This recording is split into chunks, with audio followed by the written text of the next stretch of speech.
दाइ एउटा चुरोट खाइदिउँ न। चुरोट भाइ हजुर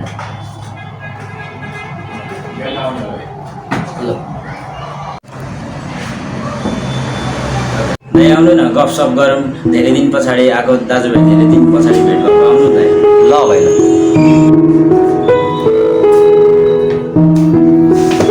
अनि सुनौ भाइ के छ तिम्रो नयाँ नौलो खबर?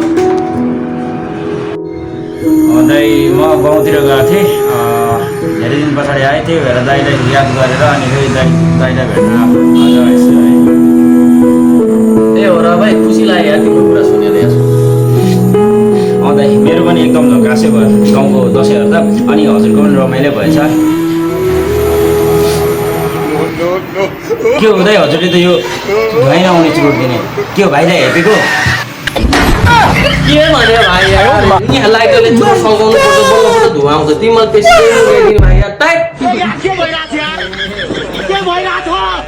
ल यो देशमा के भइरहेछ? बाटो हिँड्दै गरेको मान्छेलाई के